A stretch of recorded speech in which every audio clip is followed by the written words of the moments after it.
Bajo el dominio romano, las poblaciones de la península ibérica sufrieron profundos cambios que modificaron sus estructuras sociales, económicas, políticas, culturales. Pero, ¿cómo ocurrió todo eso? ¿Qué es esto de la romanización? Hoy nos vamos a los confines de nuestra historia antigua para hablar de todo ello.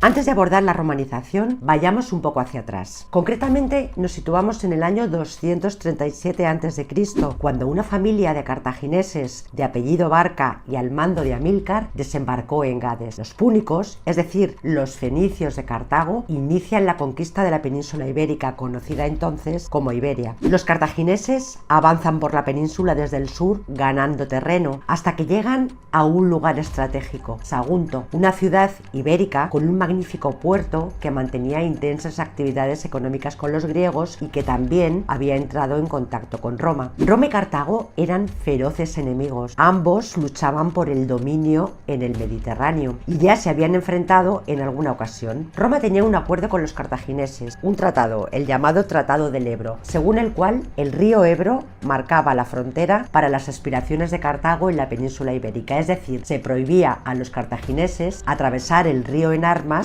o, lo que es lo mismo, no podían bajo ningún concepto extender sus conquistas al norte de la línea fijada. Cuando los cartagineses están llegando a Sagunto, están dirigidos por Aníbal, quien estaba decidido a toda costa a tomar la ciudad de Sagunto saltándose el Tratado del Ebro, cosa que hizo. Aníbal puso sitio a Sagunto, que tras 8 meses de asedio cayó. ¿Has oído hablar de las guerras púnicas? Son las guerras entre Roma y Cartago. Pues bien, en la península ibérica va a tener lugar la segunda de ellas. Cuando Sagunto cayó en manos de los cartagineses, Roma declara la guerra a Aníbal. Empieza la segunda guerra púnica. Corría el año 218 a.C., cuando un ejército romano desembarcó en Emporium, una de las ciudades fundadas por los griegos en la península. El resultado de la guerra ya lo conoces. En el año 206, las últimas fuerzas púnicas que quedaban en la península fueron expulsadas por Roma. Acababan 30 años de presencia cartaginesa en la península. Roma había venido a la península ibérica para echar a los cartagineses y ahora que el objetivo estaba cumplido, ¿qué hacemos? ¿Nos vamos? Pues va a ser que no. Ya que estamos aquí, casi que nos quedamos. Vamos a quedarnos con los territorios ganados y los explotamos en nuestro propio beneficio. Así que Roma decide conquistar la península ibérica, que con ellos recibirá el nombre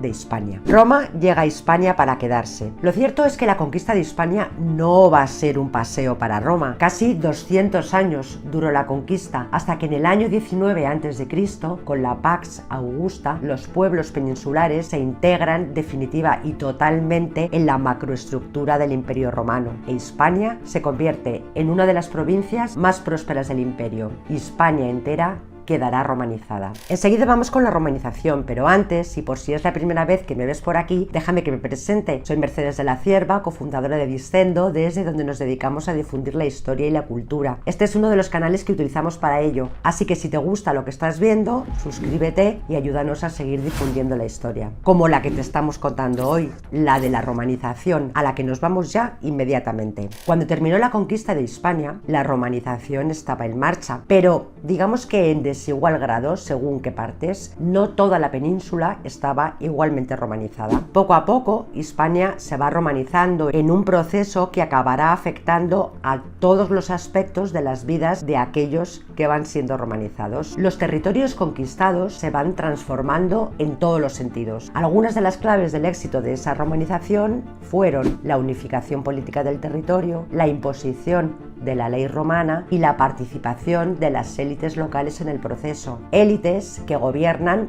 en nombre de Roma y que van a ser fundamentales a la hora de propagar su cultura. Tradicionalmente se ha dicho que el ejército también fue un factor de esa romanización. Los primeros que llegaron a Hispania fueron los soldados. Ellos fueron la presencia permanente de Roma en Hispania. Soldados que construían calzadas, que levantaban campamentos y muchos de los cuales se quedaban a vivir en Hispania como colonos al finalizar su carrera militar, por ejemplo. Así que fueron también transmisores de las costumbres romanas. Otro factor de romanización fue la lengua. Cuando Roma llegó, los pueblos prerromanos de la península ibérica hablaban distintas lenguas. Roma impuso la suya, el latín, que fue la primera lengua común europea y símbolo indiscutible de unificación cultural. De ese latín, siglos después, nacerían las lenguas romances. Por cierto, si esto te interesa, lo contamos en uno de nuestros vídeos, por si quieres profundizar un poquito. Con Roma se transforma el territorio de Hispania. La ciudad es la base de la organización social y administrativa para Roma. Algunos de esos campamentos romanos, como León,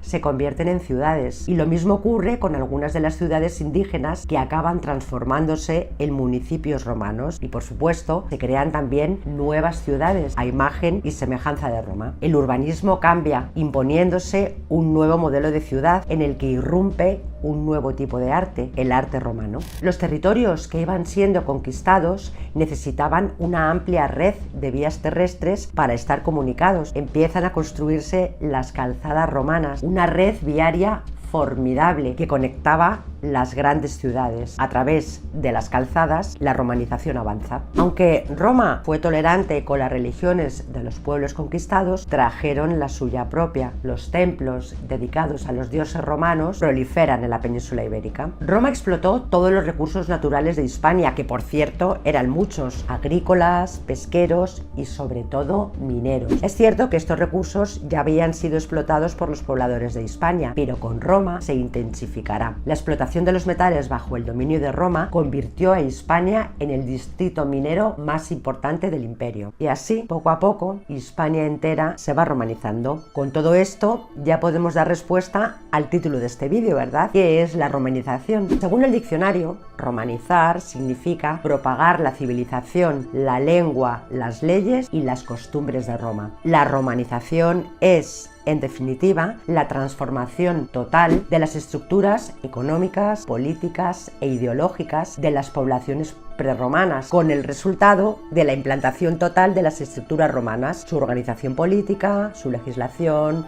la vida urbana, la familia patriarcal, su religión, su arte, su filosofía y el esclavismo como modelo de producción económica. Con esta romanización se va creando una nueva sociedad, la sociedad hispano-romana, una sociedad muy variada en la que encontramos poblaciones indígenas conviviendo con personas llegadas de otras zonas del imperio. A todos ellos, Roma acabó imponiéndoles una misma cultura, una misma lengua y una misma ley. Y es así como nuestra historia se cruzó con la gran historia de Roma. Su huella profundísima dominará España durante casi 7 siglos. Aunque el Imperio Romano de Occidente cayó hace ya mucho tiempo, lo cierto es que su huella perdura hoy, en pleno siglo XXI.